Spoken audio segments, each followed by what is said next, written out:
Welcome everyone. Glad to see you on my channel. Today I will tell you about an unusual story, an amazing story about companionship and love. I wish you a pleasant audience. Ariana lived in a small village raised by her mother and father. She had always watched how a woman cared for a man, how she supported him when he was not well. The girl always knew that she too would have a big family. She would get married, have children. Her husband would build her a house, and there they will be very happy. Ariana, what are you thinking about again? Her mother told her. I was thinking how lucky you and Daddy are. She looked at the woman with her clear blue eyes. Yes, I am very lucky to have your father. Her mother came up to her and hugged her. The woman had always wanted to have a big family, to have many children. But God didn't give her that. After she gave birth to Ariana, she got sick and never got pregnant again. Here I am, my father came into the house. Daddy, the girl ran to him. The whole family gathered around the table. It was their tradition. There they talked, told each other about what had happened during the day. Mom, tell me how to choose someone who will love you and always support you. Ariana asked and turned to her mother. At that moment, the girl was 12 years old. You know, daughter, when you meet him, your heart will tell you that he is the one. Her mother sighed and moved closer to her father. I want so much to meet someone like you, Daddy, Ariana confessed to him. You will, at your age, the father grinned. The daughter only smiled back. She trusted her parents. She went to school. Every day they went there with the boys. Afterwards, if it was warm outside, they would go for a walk, always inventing something. In the winter, they'd ride their briefcases down the hill. It was fun. When Ariana was 15 years old, she decided that she had 1 year left before graduating from high school and needed to think about where she was going to go. Will you go to the city? Her mother asked her. Even if I go, then I will go back, told her daughter. Come back. There is a lot of work here. People need bread, her father told her. Ariana planned to become a bookkeeper or a cashier. She was very attracted to numbers, and she knew how to handle them. But fate turned a little differently. When the girl was in the 10th grade, she met, as it seemed to her, the very man who would be with her always as she dreamed. That day, she was leaving school, tripped on the wooden porch, and flew forward. If she had fallen, her knees and elbows would have definitely had to heal. But she was picked up by someone's strong arms. She turned around, her heart pounding frantically in her chest, and the guy was looking at her and smiling. Her long braids reached almost to the ground as she hung in his arms. Thank you so much, she said and blushed. Can you imagine what would have happened to you if you'd fallen? He looked at the ground near the porch. There was a lot of rubble. Yes, when I stumbled, I had already imagined what would happen and how my mother would scold me. Now they were both laughing. Ariana was on her feet, adjusting her uniform. Are you going home? The young man asked her. Yes, she said and walked down the road. Wait, I'll walk you out. He caught up with her in 2 steps. Where are you from here? I've never seen you before. The girl asked him. My parents recently moved here. I was in the army, so I came here. I didn't want to leave them alone. I need to help with the house and garden, he said. Oh, so your parents are our new neighbors? She guessed. About a year ago, a family moved in, a family with whom Ariana's mother was on good terms. I guess, and you're Ariana? He asked her. Yes, she laughed back. And my name is Harvey. At first, he wanted to extend his hand to her, but then he thought it would be awkward since only men do that. They walked further to their houses, which did stand in the neighborhood. Harvey promised that they would come to visit them in the evening. I have to ask my parents, she said. What to ask? We will visit you in the neighborhood. They often come to us. He was surprised. Okay, come on, see you later. She waved to him and went into the gate. Her face was burning, her heart was beating fast, and her mother noticed at once that something was wrong with her daughter. Ariana, what happened to you? Why are you like this? She asked her from the doorstep. Mom, I met him today, she told her. Who him? The woman didn't understand. Well, the one, remember you told me that when I met him, I would feel it in my heart. And so today, when I almost fell, he caught me, said the daughter confusedly. I don't understand anything. Sit down at the table, have lunch. Then you will tell everything in order. Showed her mother that everything is already ready. Ariana ate. She went to her room. For some reason, she wanted to write a poem. The girl sat down at her desk, wrote the first 2 lines, and then nothing else came into her head. In the evening, as promised, Harvey and his parents came. The woman was glad to see them. She let them in, and they sat down at the table. Harvey's mother baked a very tasty potato pie. Everyone ate it with tea. And then the guy offered the girl to go outside and take a little walk. That evening, they walked around the village, talking about everything for a very long time. "Harvey, did you notice that when you caught me between us, as if there was a spark?" Ariana said to him, although she was ashamed of these words.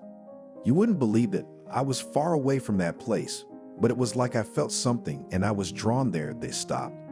"Will you come tomorrow?" she asked him hopefully. "Will we be friends?" It was obvious that the guy was also embarrassed.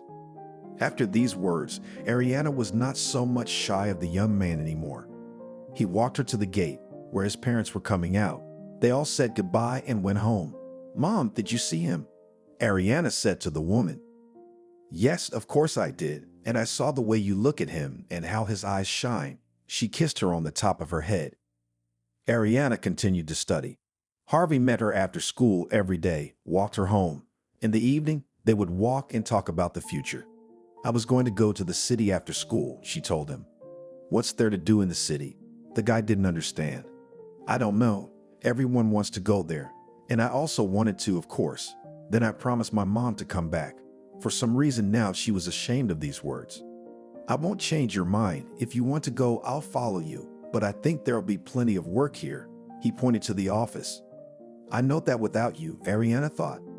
When she was home that evening, she asked her mother if she could talk to Aunt Selena, who worked at the village hall. Maybe she could get her a job somewhere. Her mother, of course, promised that she would do it, but first she had to wait until the educational process was over. Before the exams, the girl was very worried, but Harvey was always there for her. He studied together with her, and some things prompted where he helped. Ariana already knew everything, and when everything happened, she was not even worried. "You're going to be my wife," Harvey whispered discreetly in her ear at graduation. Ariana's cheeks flared. She turned sharply toward him. "What are you talking about?" She also whispered quietly. "Why? We are adults. Why not register our relationship?" He was amazed that she didn't want to do that. "But you have to wait a little bit, because I'm not old enough yet," she told him. "I'm willing to wait my whole life for you." He hugged her. After high school, Ariana got a part-time job at the post office. She enjoyed sorting through newspapers and magazines and delivering letters to the locals. She was on good terms with everyone, never being rude to anyone, smiling. Harvey was glad his girlfriend was like that. When she turned 18, he and Kolia fulfilled their dream. At the wedding, the whole village was celebrating. "My dears, though you are still so young, but I congratulate you." My mother was crying for some reason. "Mommy, why tears in her eyes?" "Today is such a happy day," Ariana told her. It was just a happy day. Everyone was happy, having a good time. Before the wedding, Harvey had asked the chairman for a plot of land for a house, and now he was building it. The boy wanted the house to be big, strong, just like their family would be. Ariana had gone to work in the morning as usual. She was sitting in a semi-dark room and going through letters when she felt the heaviness in her stomach. The girl immediately thought of a baby, although no one had ever told her about it. When her older co-worker came in, she decided to ask her, "Juliana, tell me, here I have a pulling in my stomach. Can it be pregnancy?" she asked the woman. "Well, Ariana, you give just a stomach pain, and she immediately thinks she is pregnant," laughed the woman. But the girl was sure of it. She wanted children so much that she couldn't believe that it didn't work out. At home, she told her husband everything, he, as well as Julianne, with disbelief at the words of his wife. But when a few months passed, Ariana's words were confirmed. She was indeed pregnant. It was such happiness, but this child was not destined to be born. One day, Ariana was walking to one of the houses for work, and Evan rode by on a cart. For some unknown reason, the horse spurred and sped off. Ariana was in its path. Evan, as best he could, didn't want to hurt the girl, but he failed. She didn't realize how it happened, but a moment later, the girl was lying unconscious on the side of the road. You killed the girl. You killed the girl. Evan shouted. He still couldn't stop the mad horse. The people who heard this immediately ran that way. They saw the girl, started to lift her up, and took her to a doctor. The local medical center couldn't do anything, so they took her to the hospital. Yes, she lost the baby, but that wasn't the most important thing right now. Tell me, what's wrong with her? Harvey begged tearfully. She has very serious injuries. The doctor at the hospital couldn't say anything clear yet. She needs time, patience, and good care. I will do anything for her. The husband was really ready for it. After the conversation with the doctor, he sat in the ward and never left his wife's side. Her mother came to visit, her father visited, but her husband was always there for her. When Ariana regained consciousness, he fed her from a spoon, helped her to get up. She was so sweet and small and beautiful. Ariana's face had taken a bit of a beating in the fall, and now there was a large scar on one cheek. But it seemed to Harvey that this scar only made her prettier. He complimented her and encouraged her in everything, but she just smiled and covered her face. They returned to the village a few months later. Ariana limped, but no one noticed. At night, the girl cried. "Come on, my darling." Harvey stroked her head. "Harvey, what about our baby? That's what hurt the most." "We'll have more children, don't worry." He could always support her with a kind word. After a while, the girl realized that her dream of a big family might not come true because they had been married for almost 10 years and she could not get pregnant. The consequences of the accident were almost gone. There was only a big scar on her face. But the girl thought that's why she couldn't have a child. "I guess I'll go to town," she told him. "What are you going to do there?" Her husband asked her, even though he knew why she was going there. "I want to go to the doctor to find out why I can't get pregnant." Her mother came to the house. "There's nothing for you to do there in this town," she said.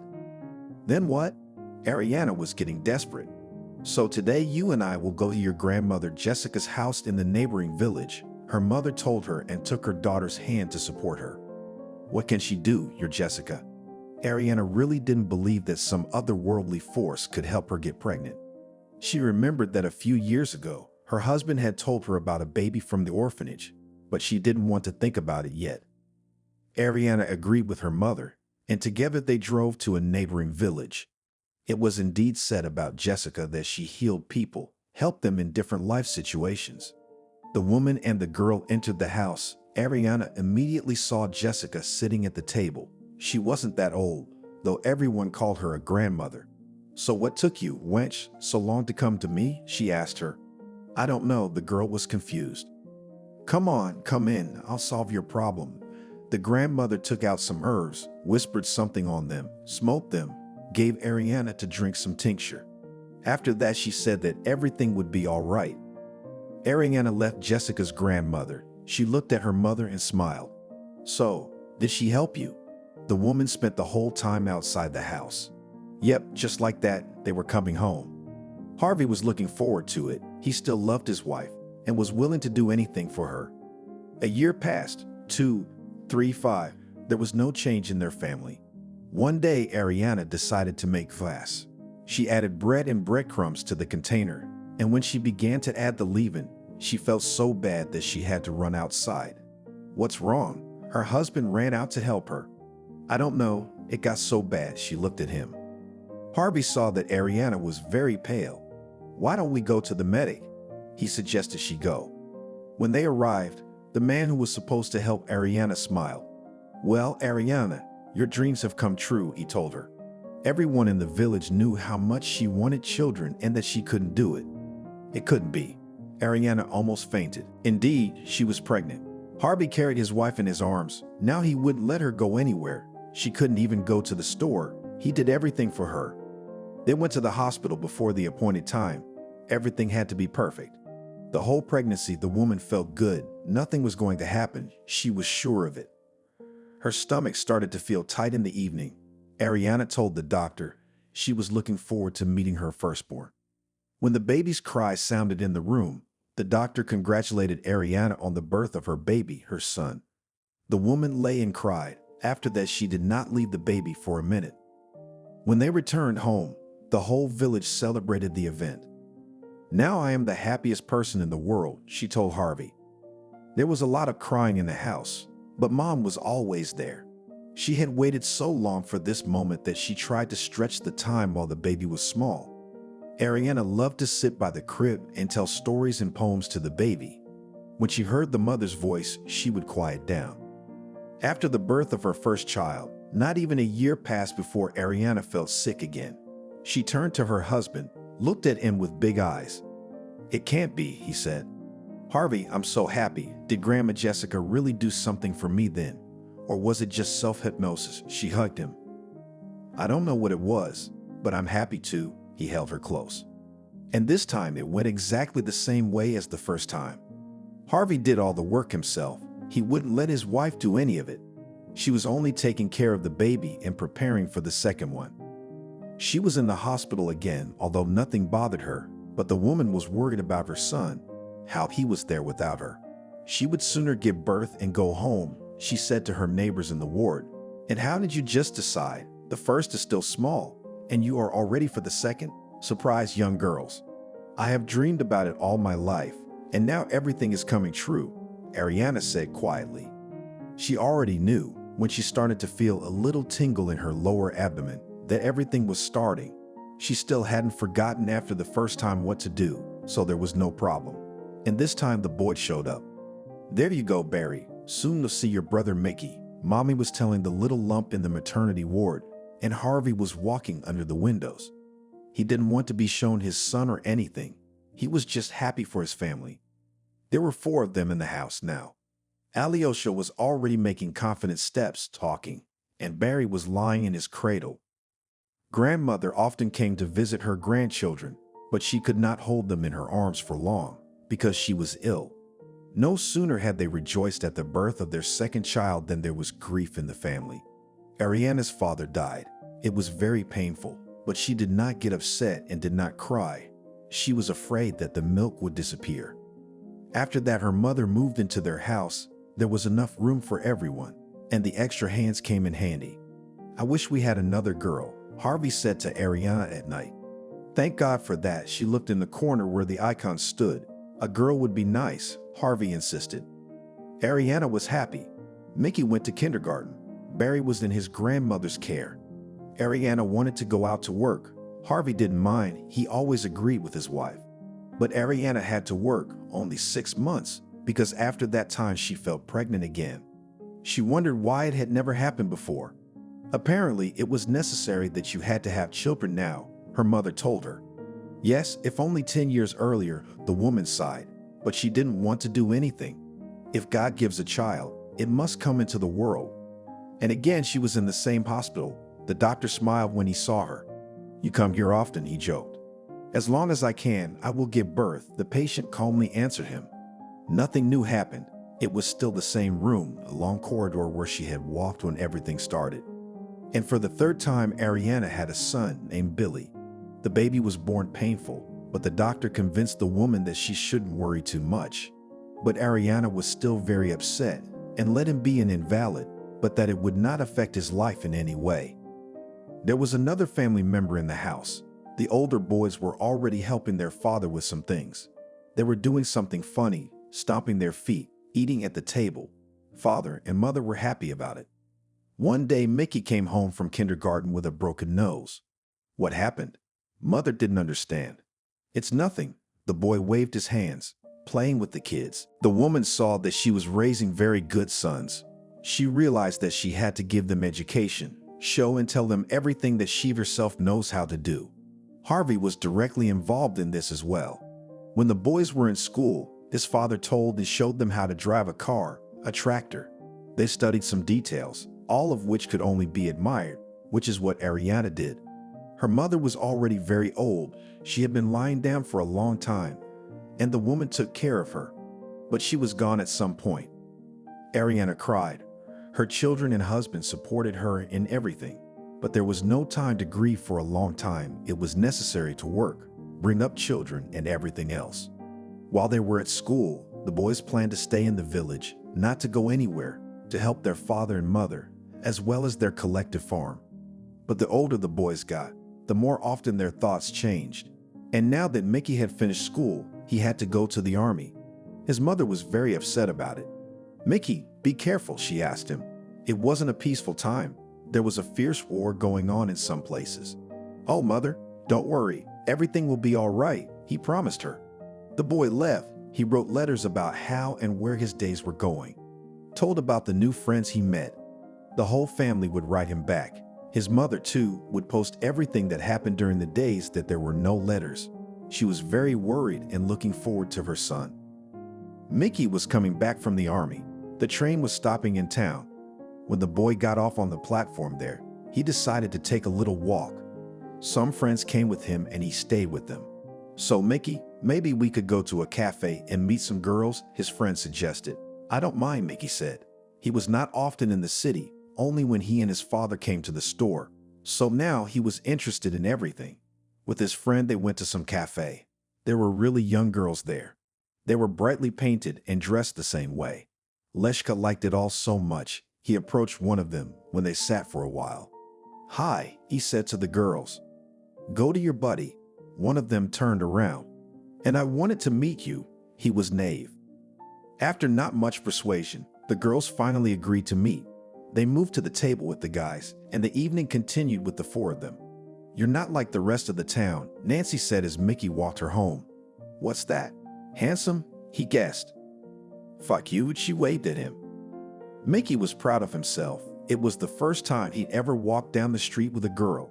There were girls in the village, but they were all friends. And now here he was. He had met her, and now he was walking her home. "Tomorrow I will come," he asked her at the entrance. "Come." She opened the door and walked into the darkness. The guy was returning to his friend, thought that here he would linger for more than one day. "Victor, why, I'll live with you?" he asked his friend. "If you want, you can," he shrugged. After that, Mickey started seeing Nancy. He wrote to his mother in the village that he was staying in town, but she beckoned him home. "Nancy, will you come with me?" he told her. "What's there to do in your village?" It was obvious she'd never go there, never live there. "I'll introduce you to my parents. Tell them we're going to live in the city," he insisted. She agreed only after 2 weeks. Victor, where Mickey was staying, had hinted to him several times that it was time to move out. He promised him that as soon as they returned from the village, he would get a job and figure out what to do about the housing. "Here now we will come. You will see what a huge house I have. Brothers, mother, and father," he told her. "Oh, what haven't I seen there?" She looked away out the window. The girl liked the young man, but living in the countryside was not her story. She wanted to be in the city. When they arrived, Ariana immediately saw what the bride of her son was like. She was very brightly painted, wearing a short skirt, her blouse barely covering her belly. "Mickey, where did you find her?" his mother asked him. "Mom, stop it," he soothed her. But the woman didn't want to stop. She had lived life. She knew that her son would not have a good family with this girl. While Mickey and Nancy were visiting his mother, they got a notice that Barry was being drafted into the army.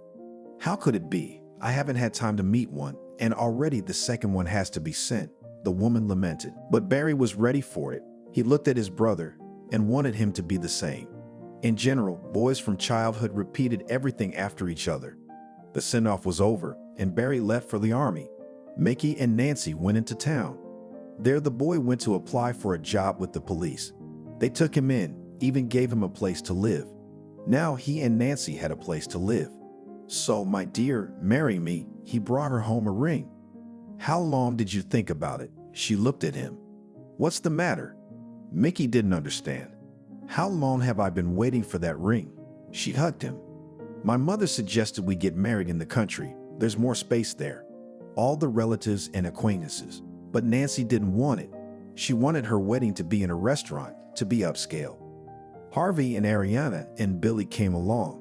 Of course, it wasn't a big deal, but her son got married anyway. "Mom, why are you so serious?" Mickey asked her. "You know I don't like your Nancy," she told him after the wedding. "It's not your place to live with her." The son was offended. "Okay." The woman wanted to hug Mickey, but he went to the bride. Ariana wiped her tears and went to her husband too. The young people began to live in the very apartment that Alexei was allotted from work. They were happy. Mickey worked. He was praised by his superiors. After a while, The husband came home with bad news. "Nin, don't you worry," he said to his wife. "What's wrong?" She looked at him.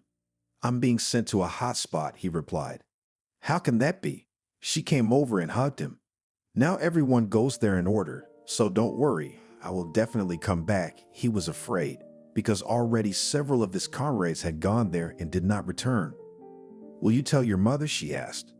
He knew she would be very upset, but there was no way out. He could not notify the most dear woman. That same weekend, they went to the village to tell his parents.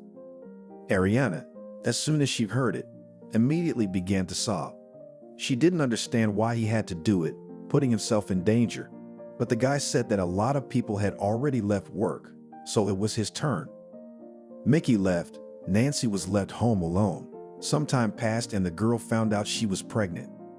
What was there to do at home alone? She didn't understand.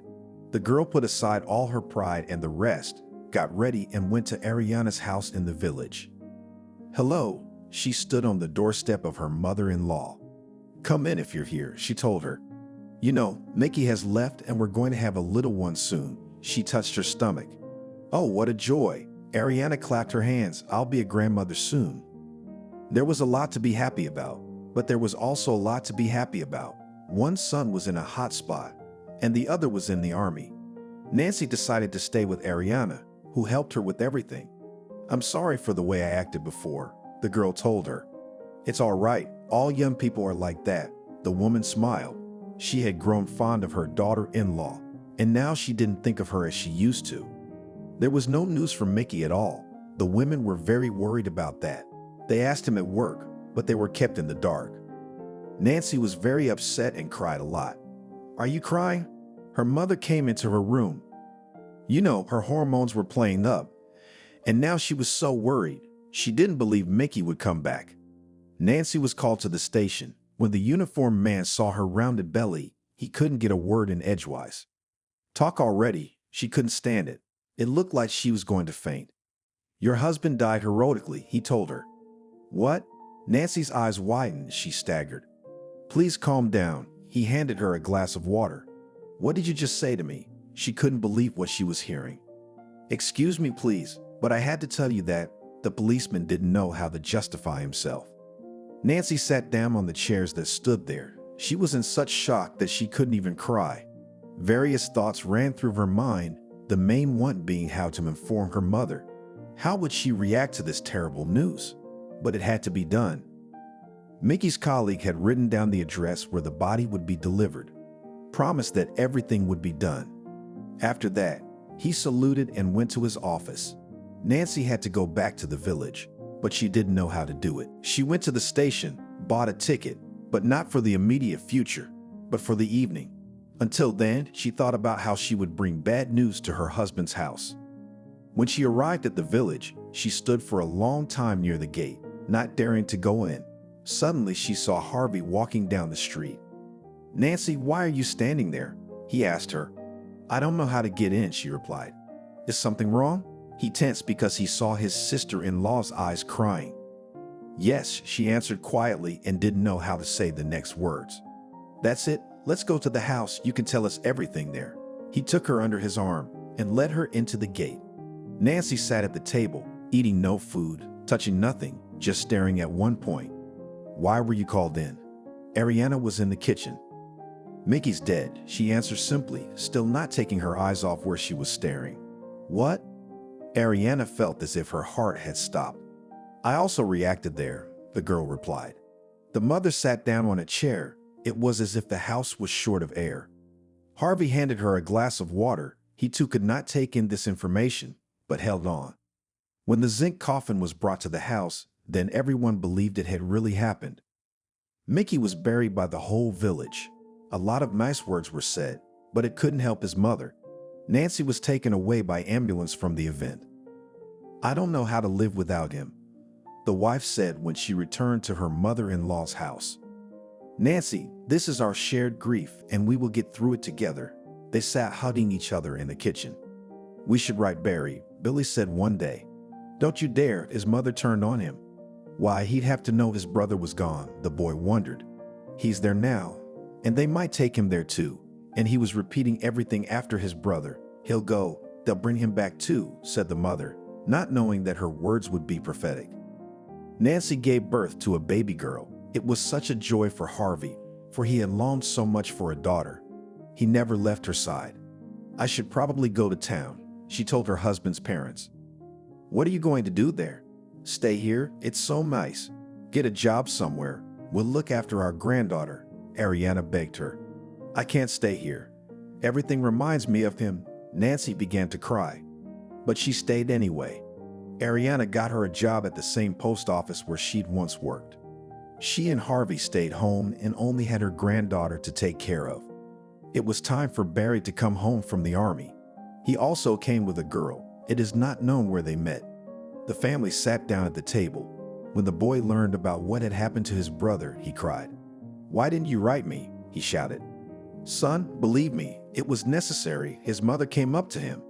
They met his girlfriend. Her name was Ekaterina. She lived near the place where the son served. That's where they met. If you want to live separately, you can go to your grandmother's house, Ariana suggested. Barry and Catherine agreed to the proposal. They were now living in Ariana's mother's house. At first, everything was fine between them. But more and more often, Catherine began to go to the city. She was there for several days. Barry was nervous.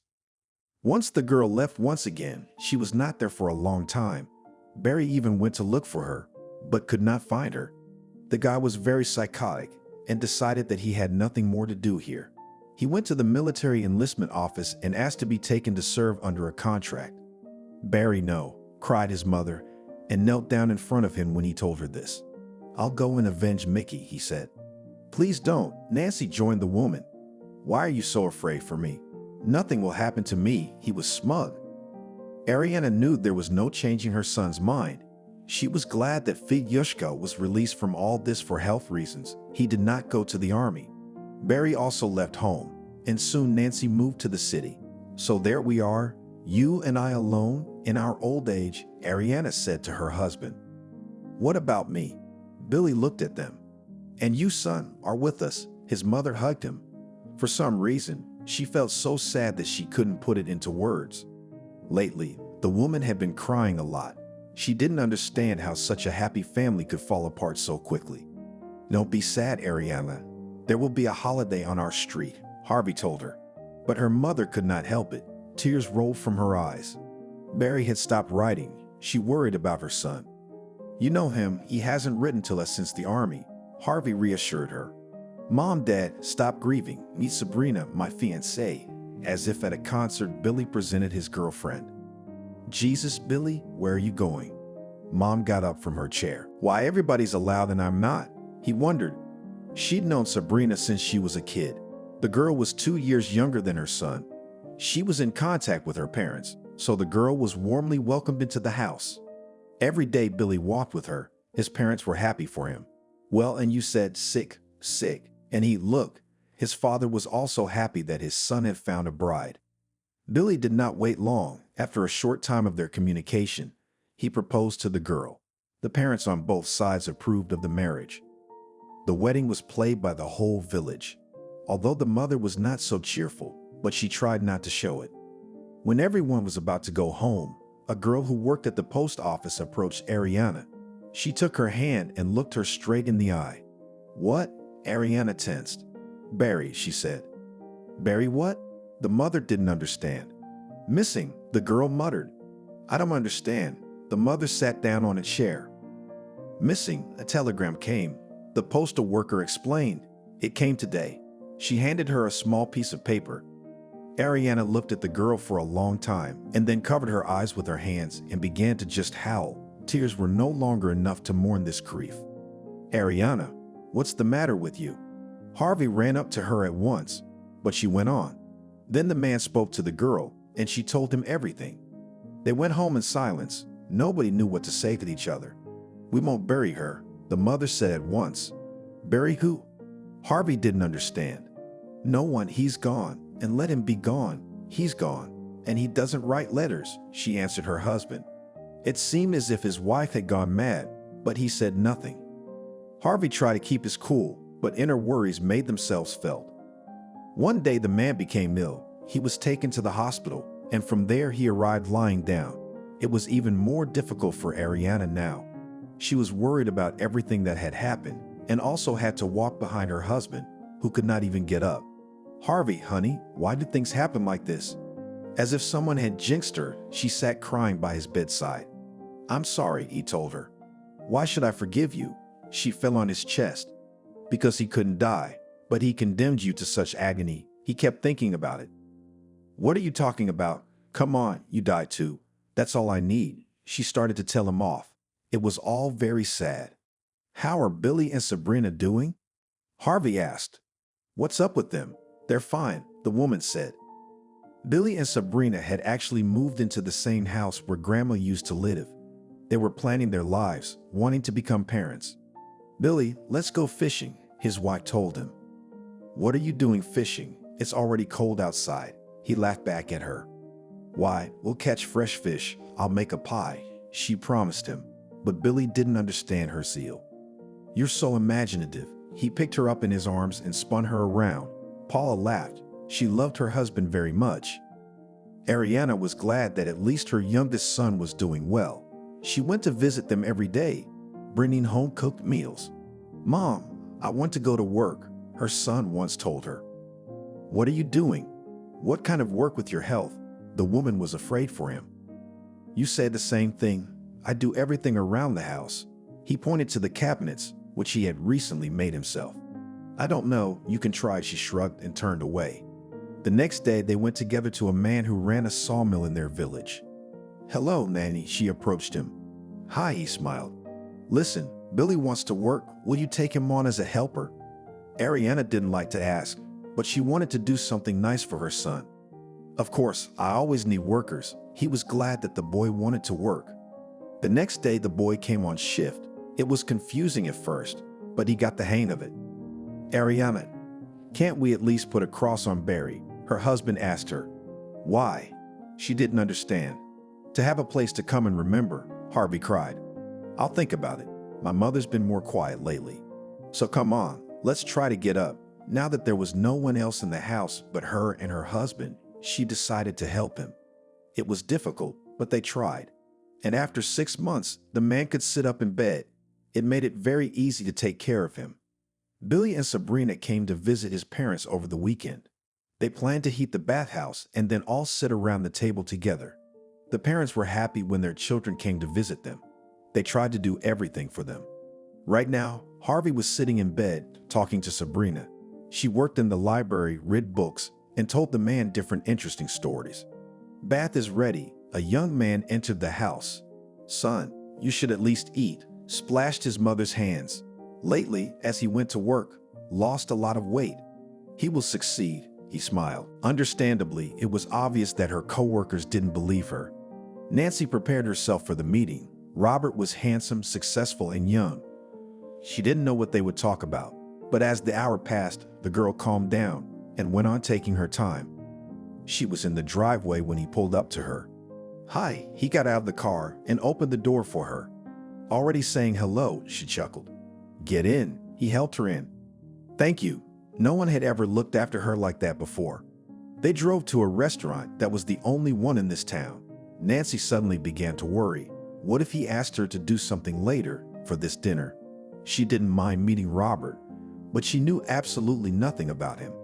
"Have a seat." He pushed back a chair and waited for Nancy to sit down. "Thank you." She never tired of thanking him today. The young man ordered wine, something from the food, then put the menu aside, sat and looked at his companion.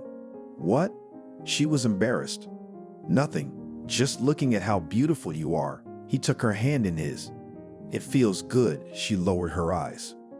"Let's drink to our future." He raised his glass. "Good." Nancy wondered at the man. They saw each other for the first time yesterday, and today they are already drinking to the future. In the restaurant, he asked her how she lived, why she was single, and other things. "I was married." She stopped on this word because a lump came to her throat. The girl was afraid to cry. "Good, I see that you do not want to talk about it. The main thing is that now you are alone." He did not pester with more questions. They sat almost until closing time. After that, Robert wanted to take her home. "You've been drinking wine, haven't you?" She was surprised he was going to drive. "So what? Just a couple glasses," he smiled. "Let's walk, and you can pick up the car later," she suggested. "Okay," Robert agreed easily. They reached the very house where the girl lived. Robert kissed her hand again, and they said goodbye until tomorrow. Wow, what a decent man. With those words, she walked up the steps. In the morning, she arrived at work, and her boss was already waiting for her there. He had prepared a small bouquet of flowers for her. Why, she looked so no one would see. "Just take it." He put it in her hands. It was flattering to Nancy. He had lifted her spirits this morning. Robert and Nancy started dating. 2 months after she got a job, the man suggested she move in with him and leave the firm. She hesitated for a long time, but she did what he said. "You know, I need to talk to you." Nancy began one weekend. She and Robert had been living with him for 3 months. "I'm listening to you very carefully." He came over and sat down next to her. "I have a little daughter. She's at her grandparents' right now, but I'd like to take her home." She watched the man's reaction. What daughter?" He furrowed his eyebrows. "Mine, Veronica, from her first husband." The girl began to worry. "No, you and I will have our own daughter and son. No, Veronica will not be here. Let her live at her grandmother's. You can visit her." He spoke in a stern tone, like at work. "You can't do that." Nancy knew she was going to cry. "Why not?" "Some children do better with their grandmothers than with their mothers," he said, because he had spent his entire childhood in the village with his grandmother. Well, Nancy did not argue with him, but thought she would talk to him about it later. The woman missed her child very much, and after a month she could not stand it, and again brought up the subject. But Robert didn't even want to hear about it. He said that it was necessary to give birth to another one. They lived together for a year, and then Nancy left, at which point she came to visit Ariana again. Wow, for the summer, her mother-in-law told her. "Sorry, there were just circumstances." Nancy took a seat in front of Veronica. The latter stood looking at the woman. "Hi, honey, have you forgot me?" "I'm your mom." She held out her hands. The girl looked at her grandmother and went to the woman. They embraced. After that, they entered the house. There, Nancy told the woman everything. "Yes, things," exhaled that one. "You what now? Stay with us, at least for a few days." "No, I can't. I'm going home." Nancy looked at her watch. "What about Veronica?" Ariana was scared. "Why?" "She's with me," stood and gave Nancy a perplexed look. "How in the world can that be? Who does that? The girl has lived with us for so long, and now you just take her away like that." Began to cry mother-in-law. "Wait, but she's my daughter." She was standing there collecting the girl's things. "And you've asked her, maybe she doesn't want to go anywhere?" practically shouted grandmother. At that moment, Harvey woke up. "What's going on in there?" he shouted from the room. "Nancy's picking up Veronica," Ariana said loudly. "How was she taking her?" You could hear that the man was agitated too. The woman sat down on a chair. How much more loss she would have to endure in her life. "Don't worry, we will definitely come to you again." The daughter-in-law wanted to approach the woman, but she made a gesture that told Nancy not to do so. "Go, and you don't forget your grandparents." She hugged and kissed Veronica. At that moment, the girl cried loudly. She unhooked herself from her mother and ran to her grandfather. "What's going on? You've been turning her against me here." Nancy started to get nervous. "What are you talking about? They're in your town with your rich fiancé. Are you crazy?" Ariana was surprised at how her daughter-in-law had changed lately. "Don't insult me," she said. "Leave us the girl. You'll have more children," the woman begged. "No," she said, that we will come to visit. She did not want to say more, took the bags, the girl, and they left the house. That night, Harvey had a seizure. Ariana called an ambulance and her husband was taken to a hospital in the city. "Mom, what happened?" Billy came in the next day after work. "They took Daddy away. He was sick." She sounded like she wasn't feeling well herself. "Are you all right?" Her son came closer to her. She wiped her face with her hand. "We should go see him." He sat down next to her. "Yes, I was thinking the same thing." She sat and looked at the beautiful tablecloth that was laid on the table. "Then in 2 days on the weekend, we'll all go together." Billy was sure of what he was saying. At home, he told Sabrina everything. She just didn't understand how a woman could be so cruel. She knew the grandparents were fond of their granddaughter, but no, she took her away anyway. Billy, let's move to your mother's house. It would be easier for her. She thought about it more than once. If you don't mind, we'll do that. He was glad that his wife was so kind. A day later, they were sitting together in the kitchen, as they had done when they were children. What if he dies? Ariana asked in a trembling voice. What are you talking about? Her son immediately came and sat at her side. Why, there have already been 2 attacks. The woman could not help crying. Oh, let's not talk. Tomorrow we will go to the hospital, and there everything will be clear, concluded the guy. Okay, the mother agreed with him.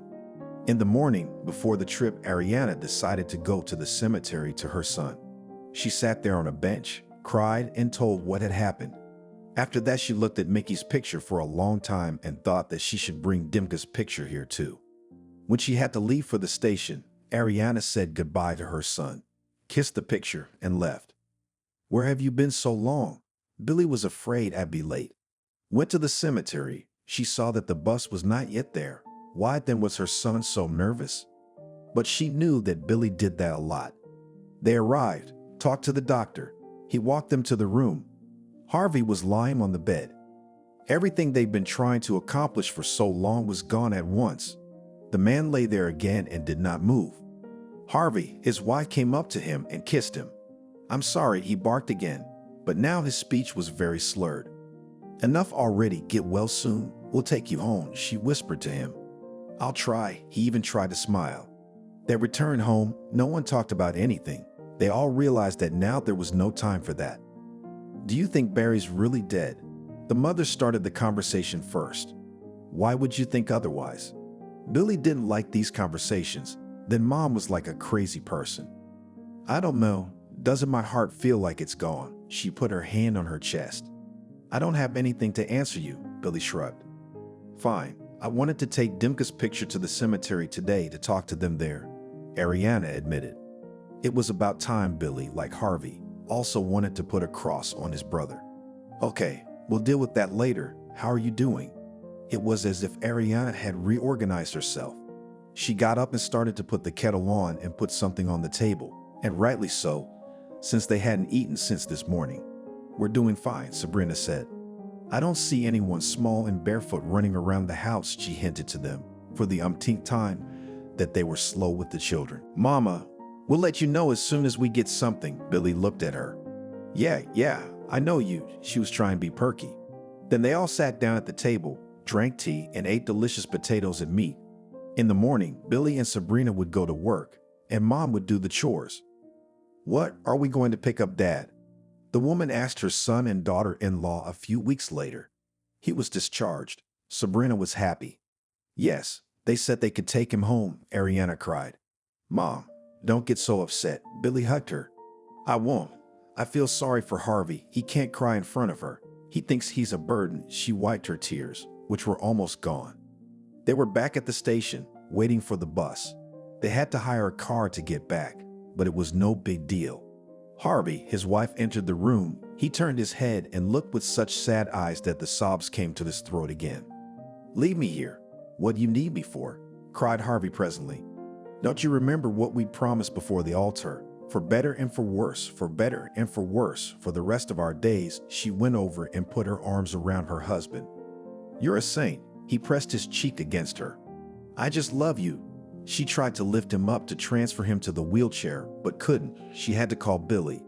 The young man quickly made it all by himself. They called a car and drove to their village. Some time passed. It was winter outside. Sabrina returned from work. Mom, she turned to Ariana. Yes, she turned around. God finally heard you. She stood with a sweet smile and put her hands on her stomach.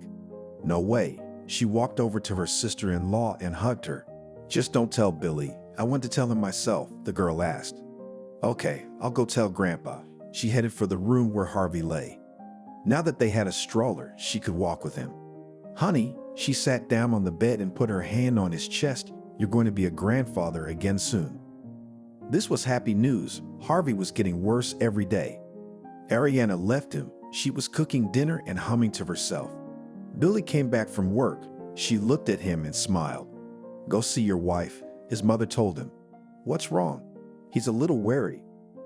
Go and find out for yourself. She couldn't wait to see how he would react when he learned the truth. I love you. She heard it from behind the closed door. Congratulations, son. Mom hugged him and kissed him. With Mickey and Barry gone, all the motherly love went to the youngest son. It was decided to bake pies, make the family's favorite dish, all gather around the table and celebrate the occasion. I'll help. The girl came out of the room.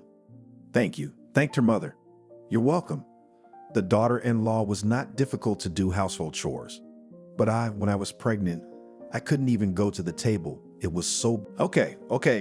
Billy laughed and started cutting the pie. And at that moment, his mother took the cauldron out of the oven. After a good sit-down, everyone dispersed. Ariana was talking to Harvey about something, and Billy and Sabrina went to their room. Son, get up. It's time to go to work. Billy's mom knocked on Billy's room.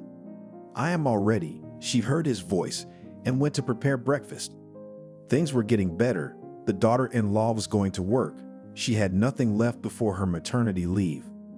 Billy was working. His boss was praising him. His mother couldn't help but be pleased. Except Harvey was fading from day to day. I'm not well. Everything hurts, her husband often said. Then Ariana would give him a shot. I understand, darling. Her wife stroked his head. Hurry up. The man exhaled. Don't. Ariana snuggled up to him.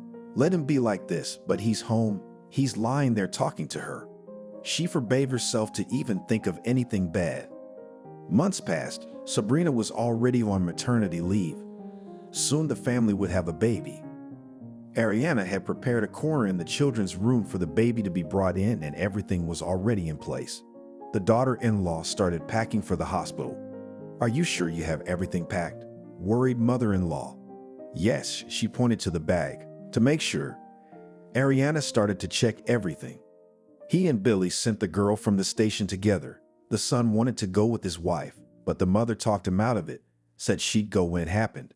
A week and a half passed. A woman came from the post office and said that Paula had given birth. She contacted her parents and they asked her to tell Ariana.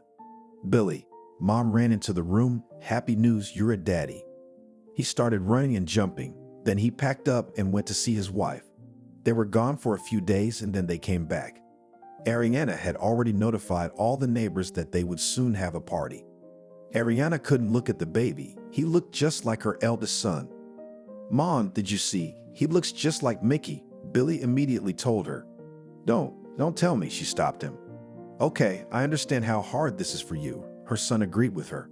The woman overcame herself. She helped her daughter-in-law with everything, and often the girl's parents came too. Ariana, when she took Carlo in her arms, she immediately went back many years. There she gave birth to her first boy, sat and told him stories. Mom, she shuddered. Sabrina came up to her. Oh yes, she handed the boy to her. After that, the girl went to feed him and put him to bed. How's the milk? My mother-in-law was worried. So far so good. Paul liked that the woman was worried about her. Billy continued to work. Now he was trying to bring in more money. He took on extra work. He had to meet the cars that brought in logs and boards. Aren't you overstretching yourself? His mother was worried about him. No, you're not. It's a little more difficult, but I handle everything, and he wasn't fooling. That afternoon, he left for work in the morning. Carlo was crying hard. Sabrina couldn't tear herself away from him to see her husband off. Billy, happily, shouted his wife from the room. I love you, her husband answered her. Son, wait. Ariana wanted to go to him and hug him. What are you all doing today? As if I'm leaving forever, laughed the young man. Come on, the mother frowned. Okay, Dad, bye. He never addressed his father. He answered nothing, only breathed heavily. Billy came to the sawmill. He took the task that needed to be done today. 2 cars were due. It was 2 hours away, so the guy went to do the main job. He had to cut some long lumber. You working? The owner stopped by.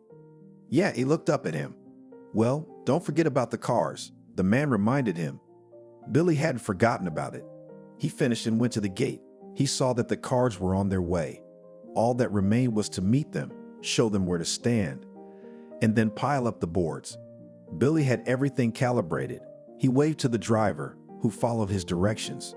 Hi, he opened the doors and shouted to the guy. Drive-through. Billy hurried him along. The car was parked where it was supposed to be. Billy walked to the side, started to open it. There was no telling who was to blame for the situation, but for some reason the boards were loose. Whoever had assembled them hadn't thought of that. They immediately started falling out of the back of the truck. Billy didn't have time to get away. He was crushed, and the boards kept falling. Jesus, boy. The driver was awake, and he ran over to where it had just happened. What's going on? The man in the second car came over. Call Manny. The first one told him about the boss. Everyone started running, fussing. Finally, something stopped falling out of the car.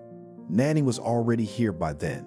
They scattered the fallen boards. Billy was unconscious. Call an ambulance, the man ordered, and went into the office. He sat at his desk, clutching his head. How could this have happened? What would he say to Ariana now? How would he look into her eyes? The ambulance took a long time to arrive, but it was here. Billy was loaded on a stretcher. He was alive. In the car, they began to administer first aid. But after a few kilometers from the village, the guy stopped breathing. The injuries were incompatible with life. Bring Miss Shutka here, Ariana told her sister-in-law. Now, will you go for a walk? The girl asked. Yes, now I will dress Harvey and we can go out for a while, was the usual conversation. Ariana, Sabrina. A neighbor ran into the house. What are you doing? Someone died. The woman looked at him. Yes, Fedka. He couldn't catch his breath. What are you talking about? He was at work. The mother was still tending to the baby. And died there? The boards piled up. Clarified the guest. That can't be. Ariana almost dropped the baby from her arms. The man was still talking when Sabrina came into the kitchen. Is it true? She looked at him with tears in her big eyes. Son. She heard the woman moaning from Harvey's bedroom, followed by some wheezing. She couldn't move. Mommy, Uncle Harvey's sick, Paula shouted. But for Ariana, nothing else existed. She heard and saw everything, but she felt nothing. As Sabrina came toward her and began to scream, her mother-in-law flinched. Your husband is dying, the girl shouted at the whole house. So what? I want to. Why should we live now if there is no one around? No one, she repeated. Sabrina put Carlo in the crib and herself ran to her father-in-law. But what could she do? Harvey turned his head toward the kitchen where his wife sat. He could no longer speak, only stare. At the last moment, Ariana came to her senses. She stood up and walked over to her husband. I'm sorry, the man exhaled. He put his hand on his wife's shoulder as she leaned over him. He closed his eyes and he was gone. No, Harvey. The woman screamed as if she was being cut. Mom, Sabrina was also having a hard time, but someone had to remain adequate in this situation. That evening, Ariana sat on a chair in the center of the kitchen, a glass of sedative in her hands. Mom, the girl approached her quietly. But there was not a sound from the woman. She just froze, seemed not even to breathe. We have a lot to do tomorrow, Sabrina continued. And how can you be so calm? With just one lip spoke the mother who had lost everyone. I have a child. If I put my hands down, who will be by his side? I advise you to pull yourself together too, she said in a calm tone. That night was the worst night of the woman's life. She was lying on the bed and looking at the ceiling. Nanny came, he said something, offered compensation. What's the point of all this now, if you can't bring people back? In the morning, the real preparations began. Both father and son were to be brought in the next day. Ariana did everything on automatic. She saw how hard it was for her daughter-in-law. She had to pull herself together. And now her favorites were standing in the house. They looked as if they were alive, just asleep. Nishuka was crying. Ariana and Sabrina were crying too. Let's go, there are people coming, the woman called out to Sabrina. The girl's mother was here. She was helping with the baby. No one from the village could believe that such a thing could happen. Almost the entire population was in the cemetery. Saying goodbye, the mother threw a handful of earth, and then tears sprang from her eyes. They hadn't been for so many years, and now she couldn't stop. Don't cry, Sabrina hugged her. You still have grandchildren. But there was no way those words could soothe Ariana's heart. She looked at all the people gathered. She realized that everyone was grieving, but tomorrow they would simply forget that these two people had once lived. She returned home. It was cold and empty, no one here. Sabrina said she would go to her mother's for a while and then come back. Her mother-in-law realized that the wench was about to move out on her. Why would she want to live with a strange woman when she had her own mother a couple houses away? The woman did not want to eat or drink. She just lay on the bed where her husband had lain for several years until recently. "Mom," she heard Sabrina come in. "I'm here," she said, but never got up. "We're here." Put the grandson to his grandmother. "Okay, you're going to go to your parents now." That worried her most of all. Why we have to live together? Sabrina did not look into the woman's eyes. I knew it. The tears flowed down her cheeks again. "There is no need to be upset. We live in the neighborhood. I will come often, and you can come to us even every hour," the girl reassured her. Ariana patted the girl's hand. She realized that she was still young and could build another life. Today, the girl stayed here. She was afraid to leave her mother-in-law alone, and in a few days, as she said, she moved to her parents. Ariana did not have any classes left. For herself, she did not want to do anything. She spent all her time in the cemetery. There was one grave there. Her mother still brought a picture of her middle son. "Well, my dears, now you're all together. Why am I left here all alone?" She spoke to the people she was closest to. Ariana, a local worker, came up to her. "Wow, you scared her." She looked around. "I see you here every day. I thought I'd come over." He was looking at pictures of the people who were buried here. "What else am I supposed to do?" She was crying. "Go to church, pray for their souls, advise the one. You'll see, it will be easier." The woman thought that was a good idea, and why hadn't she thought of it before? She got up and walked towards the temple. That she really felt better. From that day on, she started coming here every day to pray. "Is it bad?" Her sister came up to her one day. "Yes, my heart is breaking from the pain in my chest," Ariana confessed to her. "I understand." She closed her eyes. "I pray, I put candles on. I get relief." It was true. Slowly, the woman came back to life. She realized that she had a grandson who also needed a grandmother. Now she had another address where she visited very often. Mishka was very happy to have a grandmother. If Sabrina's mother worked, Ariana could walk him for days on end. "Is everything all right?" Every time her daughter-in-law asked her. Yes, and even if it wasn't true, no one had to know about it. A year had passed since her husband's death. Ariana went to the cemetery. She wanted to stop at the store as usual, buy a wake, and then go to her family. On the way, she met Sabrina. "Aren't you going to the cemetery?" she asked her sister-in-law. "We have already been there since morning." Ariana saw that the girl was in a hurry. "Are you in a hurry?" she decided to ask her. "Yes, I have to get to work while someone is there. If you could take a walk with Mishka, I would be very grateful." The girl looked at her. "Of course. What are you saying?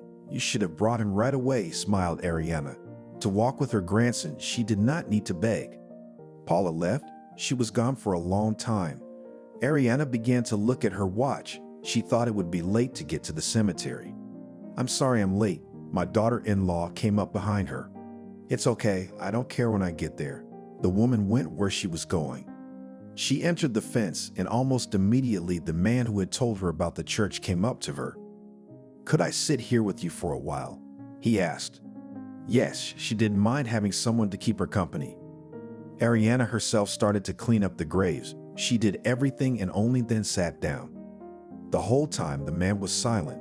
"Thought you might want to talk." She was surprised by that. "At first I thought that too, and then I realized you don't have time to talk." He was looking at the picture of the woman's husband again. "Okay, could you go to your room? I need to talk to my husband and children," the woman asked. "Okay, have a good day." He walked between the graves. It was getting dusk outside, but Ariana didn't think of going home. "My loved ones, how come I outlived everyone?" She sat on the bench and stroked her husband's portrait because he was the outermost. Out of the corner of her eye, Ariana saw someone walking in the distance. At first she was scared, but then she thought it was the man who had recently left her. "No, don't think. I'm not scared," she grinned. What was there to be afraid of? Ariana heard the cemetery gates creak. They should have been oiled long ago, but no one had gotten around to it. The woman turned that way. She saw her familiar. "Then who's there?" She looked over to where she saw another person. A chill ran down her spine and she started to get ready to go home. Enough of this. There would be time tomorrow. She would come again. Ariana got up from the bench, gathered her things, checked to make sure she hadn't forgotten anything, bent down, kissed all the pictures. When she straightened up, she almost lost her mind. There was a man standing in front of her. She fell senseless right there on the graves of the most dear people. The woman woke up, but was in no hurry to open her eyes. First, she was going over in her head what had happened today. She was getting ready, and then he appeared. Ariana opened her eyes. She was in her house. She heard someone in the kitchen. She remembered that man, would recognize him out of a million others, even though he was mutilated. But she had to be sure. "Who's there?" she shouted. Finally, awake, a man came into the room, his face scarred and burned. "Barry." She rushed over to him. Her heart was pounding so hard it felt like it was going to jump out of her chest. "Mom," he was hugging a woman. "Where have you been? How are you? What happened to you?" She kissed his face and bombarded him with questions. "Wait, let's eat something. I'm so hungry." He sat down at the table. Now, it was as if the mother was alive. She was ready to roll mountains. Something was ready, but Ariana didn't stop. When everything was on the table, she sat down next to her son. "I understand that everything is interesting, I'll tell you." It seemed to his mother that he never left. "When the telegram came that you were missing, I immediately said that nothing and no one we will not bury," said the woman. "Consider me practically dead. Saw my picture there." He kept eating. "I'll clean everything up. It's just that you've been gone so long that I stopped believing." Ariana admired her son. She thought that the prayers she was now reciting had helped her. They sat up with Barry until nightfall, and he walked around the house, remembering what had happened. Then he went out into the yard. "Come on, I'll introduce you to my nephew." His mother didn't know what else to offer him. "Okay." He started to get dressed. "Paulia, are you home?" The woman knocked on the window. Yes, she looked out. She noticed a man with a disfigured face, surprised. "Shall we come in, or are you coming in?" Before coming in, the mother clarified. "I'll be right out." The girl hurried. She gathered the child, and in a few minutes she was already on the street. "Hello," Barry greeted her. "Hello." She looked at his scars. Scared, he touched his hand. "No." Sabrina turned to Ariana with a question in her eyes. "Didn't recognize it?" the one asked. She was glowing with happiness. "No." The surprise on the girl's face didn't go away. "Barry is mine," the woman informed her. "What?" She was so happy that she immediately began to hug him. "Let's go," Ariana urged them on. Barry took the stroller and drove it down the street.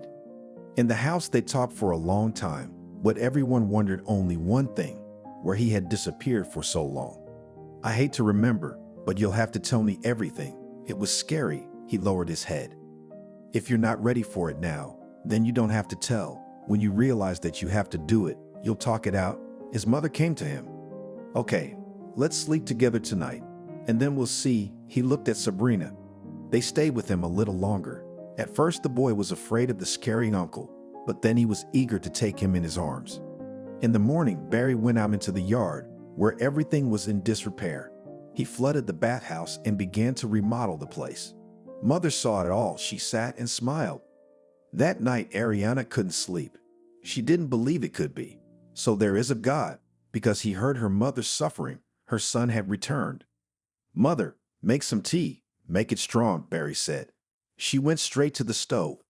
"It'll be ready in a minute," she shouted out the window. Sabrina and her son were visiting again today. They were sitting at the table. "What happened to Billy?" the man asked. He saw that after his question, the girl was ready to burst into tears. "He was crushed by boards at the sawmill." Ariana went to her daughter-in-law and hugged her. "I'm sorry." Barry looked into her eyes. She wiped away the tears that had not yet rolled down her lashes. "Okay, I'll tell you everything," he exhaled. Ariana sat down next to him. She felt sorry for her son. "You saw me off then I left. First, there was a training camp, but not for long. And then we were brought there," he said, and he seemed to be immersed in his memories. "Forward," the senior officer shouted to them. "Come on, did you see what's going on?" Barry muttered under his breath. He saw the guys running ahead of him, just falling as the bullets hit them. Barry was lying in a ditch. He saw the cover, thought he could take cover for a while. What was the point of getting shot at? He felt someone grab him by the scruff of the neck. "Don't lie here," the commander yelled in his face. Yeah, the fear was stronger than all the yelling and everything else. He made his way, but with great caution. In boot camp, when the other guys were getting to know each other, Barry sat alone. He didn't want to make friends here so he wouldn't lose anyone later. In the evening in the tent, they discussed what losses they had suffered and what to do next. Barry was silent. He had regretted coming here more than once, but for now there was no turning back. In the evening, he was put out as a sentry. He wanted to sleep badly, but he endured it. Barry saw some lights in the distance, but he didn't think much of it. "Everything all right?" The commander came to him in the morning. It was cold. His uniform was wet from dew. He was shaking. Everything was fine. Barry didn't know if he'd slept the night before or not. This was the day his boys were going to attack. He saw a pop coming toward their tent. It was strange to see. The bishop went inside. Prayer began. "You stay," the older Barry said, and there were a few others with him. The soldiers left, and there were only a few people left in the tent and the bishop. Suddenly, there was a whistle and darkness. After that moment, Barry didn't know what happened. He woke up somewhere. He didn't understand anything. His whole body ached. The guy was just lying there with his eyes open. "Wake up," he heard a man's voice with an accent. "Who are you?" the guy asked. "Nobody," laughed the man. Barry tried to sit up, but he couldn't. "What's wrong with me?" He felt his face. It was covered in rags. "You're dead," said the same voice. "How?" "My head was a mess. You were in the tent when the explosion happened.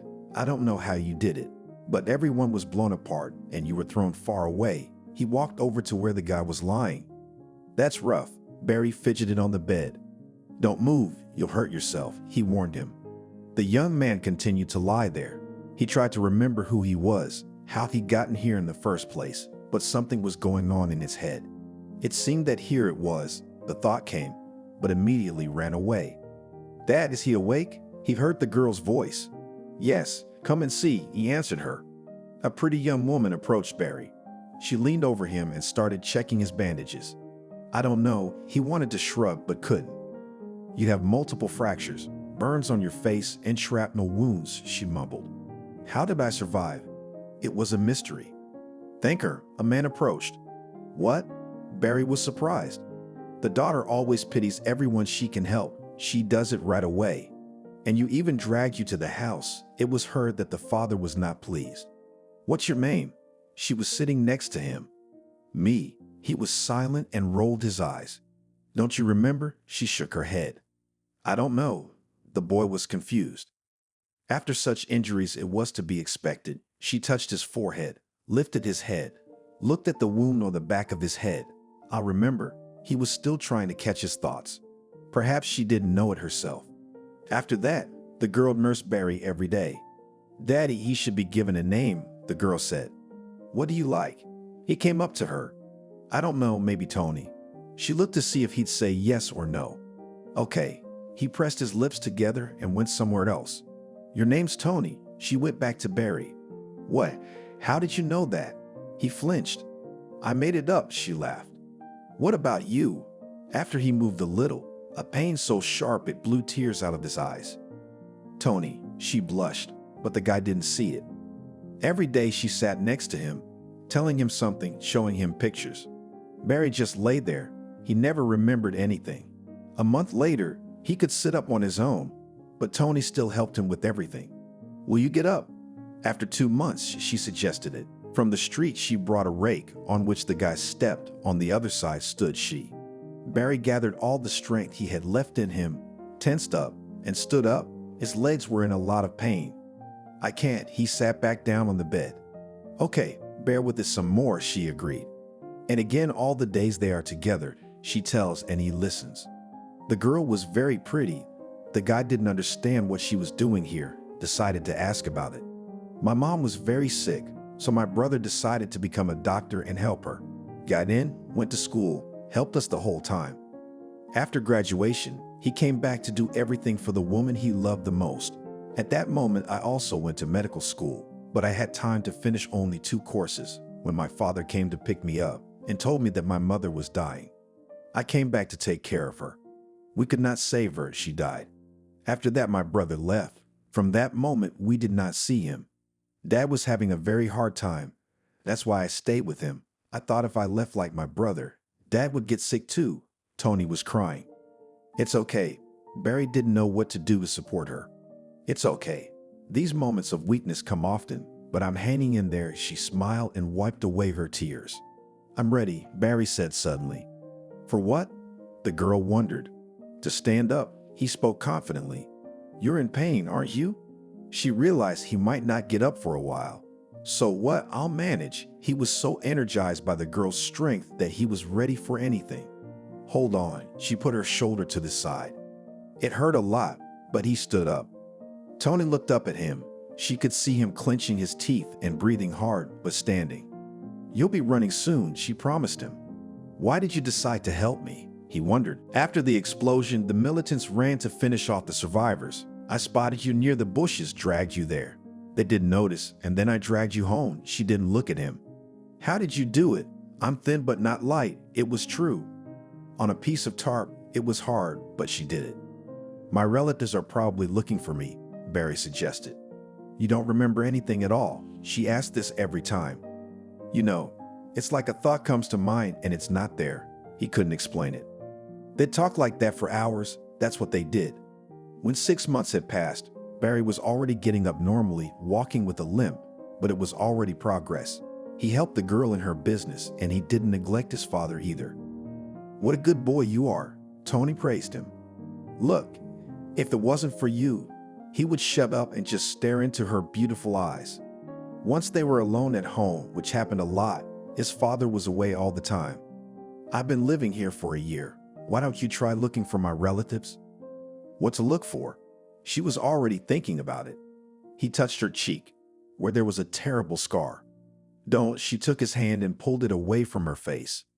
He held it in his hand, kissed her fingers. Thank them for making it right. Barry was so gentle. That was it. She was like a tomato, took her hand away.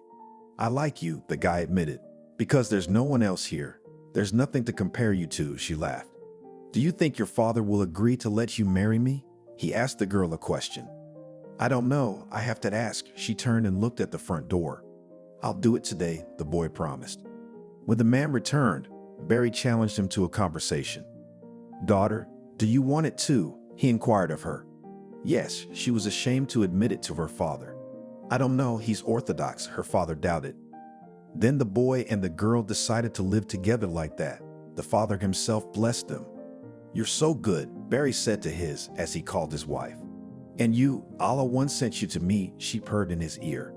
They still loved to talk, an activity that took up most of their time. Now Barry and Tony were out walking. They lived in a picturesque place, lots of greenery and trees. I'm so scared of losing you, the girl kept saying. Don't be afraid, as long as you're around, it won't happen, she assured him. Barry believed her. Now he wanted only one thing, at least to remember his name, but nothing happened. They continued to live together. It had been several years. Barry was used to everyone calling him Tony. He responded to that name. Everyone around him thought he and Tony were husband and wife. Spiritually, they were. One day, they went to a place where the terrain was mountainous. There was a creek. The girl had told Barry many times about this place. He wanted to see it, and today they went out there. Come here, she was standing on a high ledge. Wait, not so fast. After his injuries, it was hard for him to lift his legs high. He tried. At that moment, there was a sharp sound. The girl shrieked and started to fall. No, screamed the guy. He tried to catch his beloved, but he couldn't. She fell on the rocks. Barry quickly descended, picked her up in his arms and rushed towards the house. What happened? His father saw him. Tony, she was shot, cried Barry. At home, it became clear that the girl was no longer alive. Ah, screamed Barry. At one point, he got a bad headache and grabbed his head with his hands. And then, he suddenly realized clearly that his name was Barry. What? The man looked at him. He was crying too. I remembered everything. He jumped to his feet. Afterward, we buried her, and I began to think how to get home, but I couldn't do anything. Then my beloved's father volunteered to help me. I do not know with whom he agreed, but in a few days I was escorted to the territory of the United States. After that, I got here on my own. I went to the cemetery to tell my brother that I was alive. I came back, and there I saw you, and I approached you." The boy finished telling his story. He looked up. Sabrina was sitting there crying. There were tears in her mother's eyes too. "Honey, how much you've been through, but you're home. And that's the most important thing." She didn't go near him. He already realized that she was hugging him mentally. "What a beautiful story," Sabrina said. It was late. Carlo was asleep in her arms. "Would you like to stay?" Ariana asked her. "Yes," she nodded. That night, no one slept except the baby. The mother was still digesting the story she had heard from her son today. Sabrina thought that the boys had to worry, and Barry himself, when he remembered it all, could not calm down. Why is life so unfair? They had just found each other, and everything was cut short in an instant. "Mom, we should probably go." The girl woke up early in the morning. "Wait, I'll make breakfast now." She got out of bed. They went out in the kitchen. Barry was already sitting at the table. "How did you sleep?" he asked. He looked tired. It was obvious that he hadn't slept. He didn't. His mother didn't elaborate. They ate breakfast together, and then Paula got ready to go home. "I'll walk her home." Barry looked after her. Good, she wondered why. They walked out of the gate together, Ariana watching them from the window. She saw her son looking at the girl. "You remind me of her," he admitted. "Who?" The field didn't understand at first. "Tony," he said the name with great affection. "In what way?" She wanted to know. "I don't know, the way you looked, the hair." He touched her long braids. "You are good." The girl smiled at the corners of her lips. They reached her house, stopped. "Would you come today?" It was important to him that she answered. Yes, she looked at her son. "And let's take a walk alone. Let the grandmothers take care of him." He was afraid to say it, but took a chance. "Okay," she agreed quickly. Barry wanted to jump for joy. He went back to his mother's house and waited until evening. Sabrina was waiting for him outside. "Where are you going?" His mother was surprised when he started to pack. "I'm going for a walk." He opened the doors and stepped out. "What took so long?" The girl was embarrassed to be standing here alone. "I'm sorry." He walked over to her. The mother was watching them from the window. She thought nothing and didn't want to say anything. "If they succeed, the girl will return to our family." Ariana approached the icons. "Would you date someone like me?" He walked and looked in front of him. "Why not?" She glanced at him. "Well, I'm not exactly normal." He put a finger to his temple. "It's okay." She took his hand and pulled it away. "Do you know how much you look like her?" He took her hand in his and started kissing it. Barry stopped. "It's still early." She pulled her hand away. "Okay, sorry." They walked down to the river, sat down on the bank. "Will you move back in with us?" he asked her. "I don't even know if it would be comfortable." She watched the fine ripples appear on the water.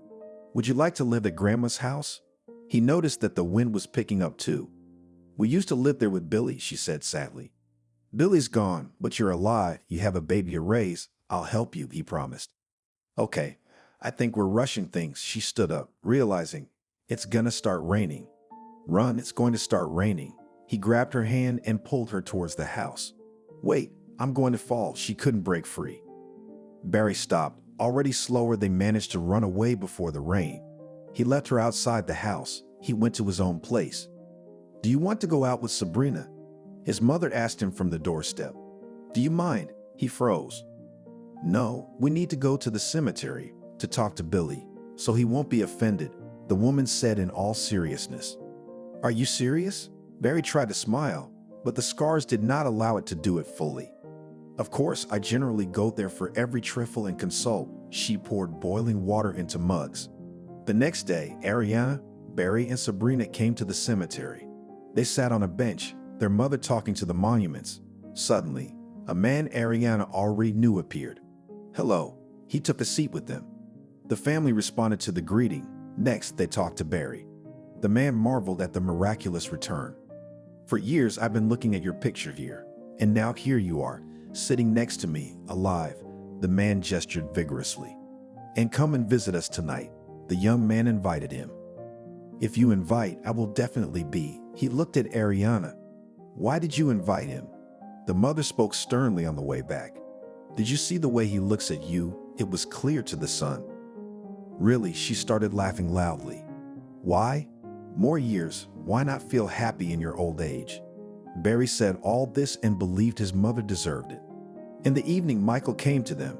He brought a bunch of flowers, handed them to Ariana. Do you know how many years I've watched you suffer there on those graves? He asked her in a whisper. No, she was surprised, because she herself had only recently met him. Well, let's go to the table. The man could see that the young ones were already interested in what the adults were talking about. There were casual conversations at the table. No one brought up the war or the dead. They sat and lived the moment that was happening now.